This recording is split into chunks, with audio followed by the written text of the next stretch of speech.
Today we're joined by Tony Seker of BrandLoyalties, the company behind several new and exciting indices on our platform. Welcome, Tony, to our case study series. Hi, Alex. Thank you for including BrandLoyalties in your case studies. Could you take a few minutes to tell us about BrandLoyalties and the underlying metrics that you've used to build the new indices? Certainly. Simply stated, we identify the publicly traded corporations that are most likely to report revenue growth. What we do is we create our daily metrics by monitoring online consumer interest in corporate brand names, and we currently track brand names owned by over 6,000 global corporations. Now, obviously, this strategy only works for brands and companies that are actively mentioned online by consumers. Each day, we count how often consumers mentioned each of the 60,000 brand names that we track. We call that count the web luminosity of the brand. Now, what matters to investors is how that luminosity is changing over time. If the luminosity of a company's brands has been growing faster than its peers over the last quarter, we would expect its revenue growth to also outperform. But brand luminosity is not the only metric that is important to our clients. Some very luminous brands actually contribute less to the revenues of a corporation than you might think. For example, the highly luminous brand name Corvette is not particularly relevant to the total revenues of General Motors. So for this reason, some corporations have brand luminosity that correlates better to revenue than others. We refer to revenue correlations as the relevance of the brand luminosity. For our metrics to be predictive of future revenues, we need to look at both luminosity and relevance. Good. Thanks a lot for that overview. So could you tell me a bit about how you've collected the data you've used to produce these metrics? Indeed. All of our data is created by our proprietary and compliance-friendly methodology. Each night, we build a tallied lexicon of the words we encounter while crawling the public portions of the web. A tallied lexicon is simply a dictionary of the words we have found, except instead of a definition of each word, we have a count of the number of times we encountered that word. From a compliance perspective, the lexicon has just words and counts, and completely free of non-public material information and personally identifiable information. This makes our process very compliance-friendly. Our lexicon includes only material from public portions of the web, including publicly available social media content. One of the additional beauties of building a series of daily lexicons is that our historical lexicons can be reanalyzed for brand names long after their initial collection. That allows us to research historical mentions of brand names that have only recently become interesting. I can give you an example. In our first lexicons from 2006, the word Tesla referred to a person. Now, of course, it refers to a highly luminous brand name. That makes sense. Thanks for that that overview. So we've decided to build a series of indices with you based on your data set. So could you maybe tell us a bit about why you decided to build these indices on the Index One platform? Sure. We've been providing luminosity and relevance metrics to our quantitative hedge fund clients for over 10 years.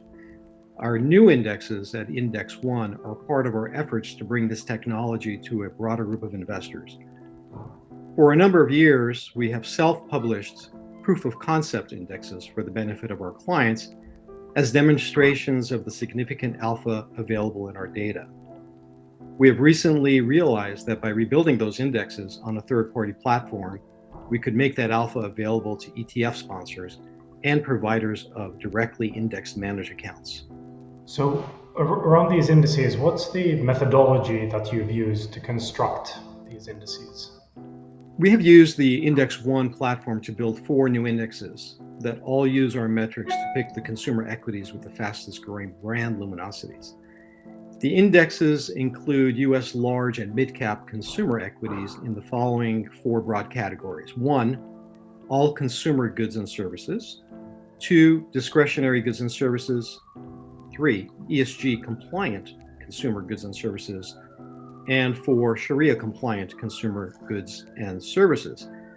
Now, the corporate level ESG and Sharia compliance data has been provided to us generously by the Ideal Ratings folks, Ideal Ratings Inc.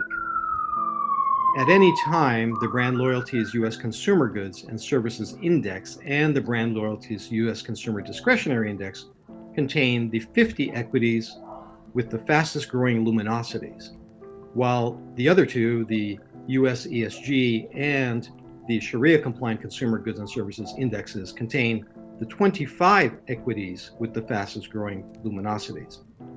Now, Alex, all of our indexes are equally weighted and are reconstituted and rebalanced each calendar quarter.